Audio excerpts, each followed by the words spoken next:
Okay, so as we saw in the previous video, that Steven Spender was a left-leaning, uh, he was a left-leaning socialist as well as a pacifist. I forgot to tell you the meaning of this word pacifist. It is just means anti-war. Okay, these people don't want war at any cost.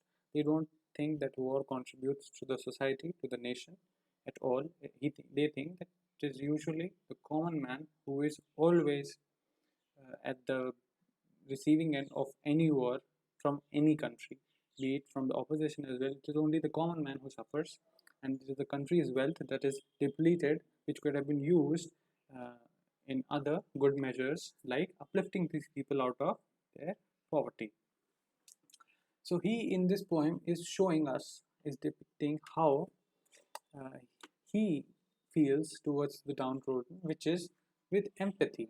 He doesn't like them, these people in this condition. He feels for these people, and these he feels for the have-nots, for the people who are economically backward, who are downtrodden, and he is also at the same time depicting his anger and his frustration towards the elite, okay, to the elite class who is always bringing these people into such condition and is perpetually trying their level best to keep these people in such condition.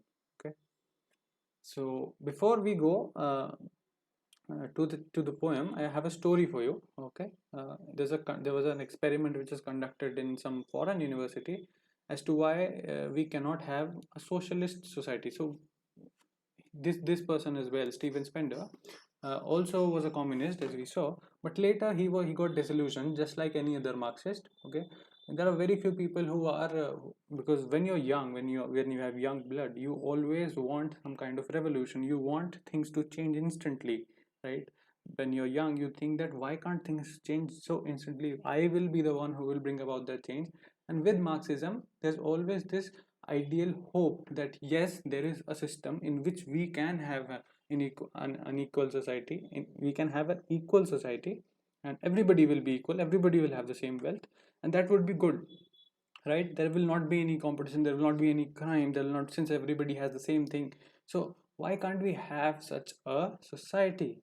So with for that, to tell you why Marxism has not been able to succeed. So although it's a very complicated topic, and there's a lot of research being done till date as to why Marxism is not successful as an ideology in the real world. Although to identify the ills of the society, that why are these people poor, definitely Marxism is the only way to go to analyze why these people are poor. So to analyze, you can definitely go to the capitalist society and see how these rich people are keeping these people poor. So it is this perpetual cycle that these people make their children also poor. So since the children are also poor, they will also work for less, and their children will also be poor because his father has not been paid properly. Who is taking all that wealth? Only the capitalist, the business owner, and he is becoming even more rich. So there was a there was an experiment which was conducted in a classroom, in a university classroom, where the professor said that now we will have a socialist classroom, right, where things will be distributed equally between all the class members. Okay, so what is the thing that can be distributed in the class? Marks, obviously, right? That is what differentiates people in the classroom.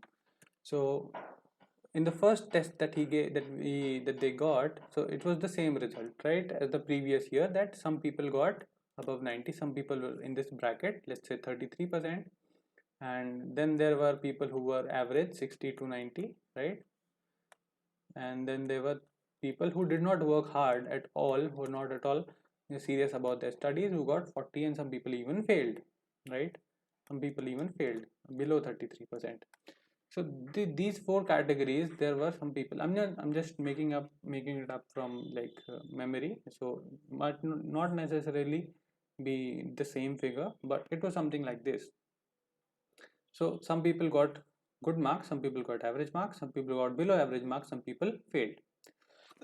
So what did the professor do? He averaged the marks of the whole class, okay, and it came about to be, let's say, 70, right, or 60. he averaged the marks for the whole class and gave the same marks to everybody. Now even the person who got 90 is getting 60 in his grade sheet. Okay, even he might have gotten 90 in his test, but in the grade sheet he will get the marks which has been decided that we will have socialist society, everybody will be equal, he'll give them 60. And the person who got 33 also got 60, right? He also got 16, got passed very easily. So this was definitely not a good idea. So in the next test, there were some certain differences that, but not like a drastic difference. Some people did get 90 because they thought that they have to work hard since it's a test. Some people did get between 60 to 90 average, and the people who were below average, they did not study at all. Okay, because they got more marks than they had studied for earlier, so they got even less marks, so there were more failures this time, right? And the people who were failed obviously did not study at all because they got marks for free. And again the professor did the same thing, he averaged the marks. Now this time the average came down to be 55. The average of the class came down because these people did not want to work at all. Now there were some people who were studying very hard to get good marks, but some people were not at all interested in working hard because they thought they are getting things for free. Now in the next test, third test, the people who were getting the average of the class above, like really high, they also thought that why should they work, because they are not getting the reward that they should get for their hard work. They also did not work that hard, and they also got into that average category of 60 to 90. And the people who were below average did not work at all, so almost all of them were below average, and the people who failed were in the same category, 10 to 20, right, below 30. This time the class average got to 45, right? And in the fourth test, since these people were getting even less marks than they worked for, they got 60, they're still getting 45. These people, now the toppers, stopped working at all. They thought we will just pass. Okay, so they just got 33% marks, and the people who were getting less than 33 earlier, who were below average and average, they got even less. They got zeros and ones and twos, and now the class average dropped to 20 or 15. The whole class failed. The whole class, 15 to 20, the whole class was failed. The whole class failed in that exam. Now this is a very good example to show how a society in which you are not rewarding people for the kind of work that they are doing will fail automatically. The society, the civilization itself will fail, and there will be a revolt. So who do you think will revolt? Obviously the people who are working hard and getting 90% marks, they will revolt. That even if they are working hard, they are getting less, so why will they work hard? It is these people who work hard that actually take the society forward. It is not the people who are not working hard. Okay, it can be in any field. Okay, I'm not saying that people who get 33% marks don't do anything for the society. They do in other fields, right? Not in academia. If they're working hard in something else, and there's definitely somebody who is not working hard in that field, so these people will take that forward. But if nobody is working hard, none of them, okay, then the society is definitely going down. There is only one direction in which the society can go. That is why these systems, these ideologies don't work in the real world, because we are human beings and we have differences. We also have vices. We have greed, we have competition, we have jealousy, we have envy, right? So these things do contribute to our psychology, to our society. So such textbook definitions of a society that we want a classless society will not work in the real world. Now this was a story, brief story, to just depict how, to show you how socialism is not a feasible way of a society. Okay, communism is not a feasible way. Uh, you might think that China, I hope you know this by now, that China is communist. China is communist, right? Only in saying the word that is communist, because they want the government to be like that. They want the government in which one person is governing everything. China is definitely not communist in its idea, because there are a lot of billionaires in China, and there's a lot of poverty in China. It's basically a capitalist society, but since they don't want a democracy, so they want, that is why they say that they are a communist country, right? North Korea is a communist country. North Korea is a communist country, and there you might find some ideas that everybody is equal, right? Everybody is trained the same way. And right now I'm reading a book called The Giver. Okay, in this, that's also a dystopian novel, and in that also there is a society which has been depicted in such a way that everybody has been uh, whatever everybody will do will be planned beforehand. Okay, when they are at the age of 2, what will they get at the age of 3, at the age of 4, at the age of 5? Whatever they will do in their life, somebody else will assign it for them, and they will have to do that for their life, the whole life. So coming back to the poem, right? I hope you found this interesting, socialism and communism. Since these are very, very used term, heavily used terms in society, I thought you should know what it means. And so we have Steven Spender, who is uh, raising his voice for these people who are poor, okay, in the slums. So again, let's go back to a previous discussion, that if you're thinking right now that it is, if these poor people are poor only because they are not willing to work hard, that is also not true, right? So everything is not black and white.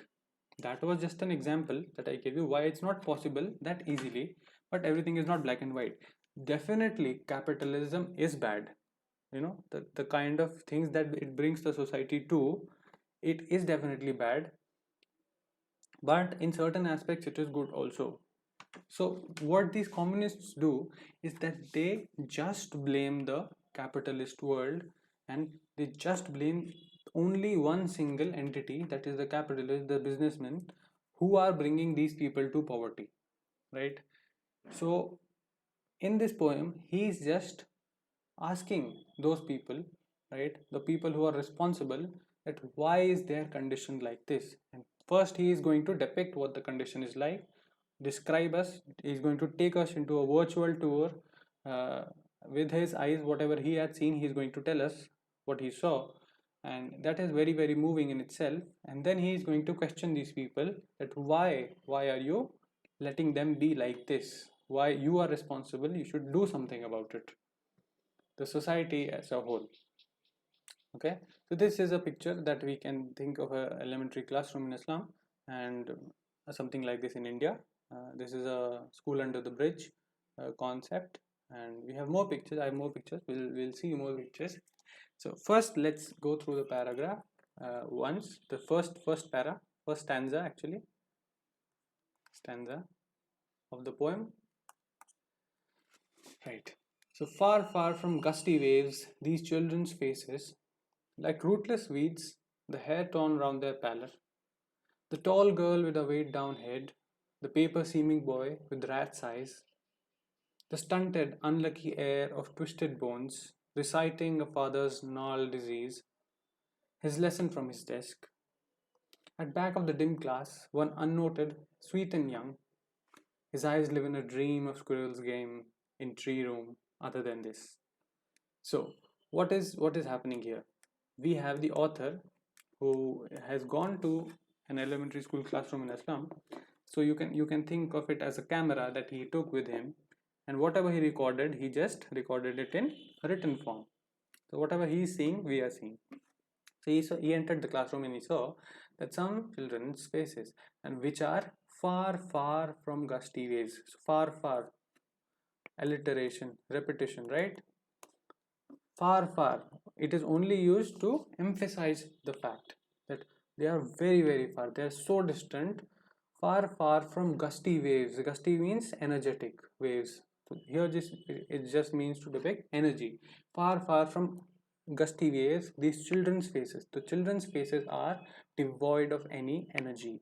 They are lacking that energy that should be there in children. Okay, children are usually very, very energetic, and they just always want to go from here and there, but these children are not that energetic. They lack that energy in them. Like rootless weeds, The hair torn around their palace. So now he's describing the hair, the kind of hair that they have. The hair is like rootless weeds. Weeds are usually unwanted plants that we pluck out from the ground and just throw them, right? Because they are unwanted. They don't add anything to the crop.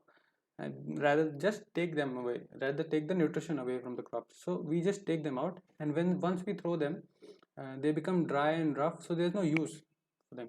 So the hair is also of these children is also like rootless weeds. It's very very rough, it is useless, and it's torn around their pallor. Pallor is the pale face. Pallor just means a face. You can consider a pale face is the pallor. Why is the face pale? Because it is lacking of any energy. It is yellowish. It's turned yellowish because there is no blood flowing into it. Why is no blood flowing into it? Because they don't have that much nutrition. The tall girl with a weighed down head. So then he sees, number one, the tall girl. First, he tells us about a general atmosphere of the classroom where he saw children's faces which are devoid of any energy. Then we have a tall girl with a weighed down head. Her head has been weighed down. So, when do you think somebody will, be weighed down? When there is a lot of load on them. What kind of load is there on this tall girl? The load of poverty, the load that the society is putting up, that she cannot dream, she cannot do anything, she will have to live in this abject poverty, she will have to adjust to these conditions, and she is given up. Her head has been weighed down by that pressure. So there's a tall girl with her weighed down head, the paper seeming boy with rat's eyes. Beautiful imagery of a paper seeming boy, the boy who is so thin that he seems like he is as thin as paper, and his eyes are like rat's eyes. What are rats' eyes like? Rats, if you have ever seen a rat, their eyes are always looking for something, looking for food, looking for, trying to find a place where he can hide. So the eyes are just like that. This boy's eyes are just like that. He's always looking for something here and there, and looking for food, probably looking for hope, looking for somebody, some salvation, something that will take him away from this place. So that is the second boy we saw in the classroom. Then we have the stunted, unlucky heir of twisted bones reciting a father's gnarled disease, his lesson from his desk.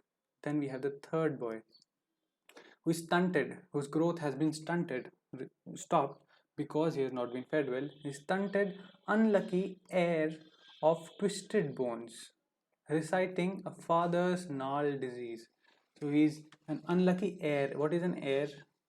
Heir is a person who is going to receive, who is going to be the receiver of all the riches of a kingdom. Okay, after the king is no more. So king's child are usually the heir of the king, heir of the king.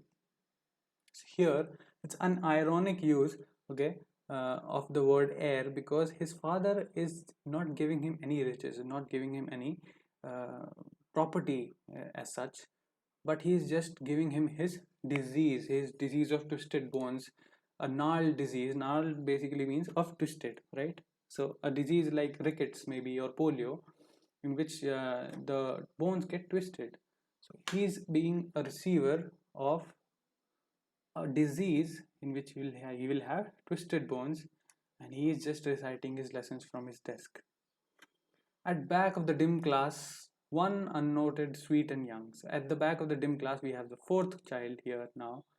He's sitting at the back of the dim class. He's very sweet and he's very young, and his eyes live in a dream of squirrel's game. And he's acting just like another child would. He's thinking of the squirrel's game. He's looking outside.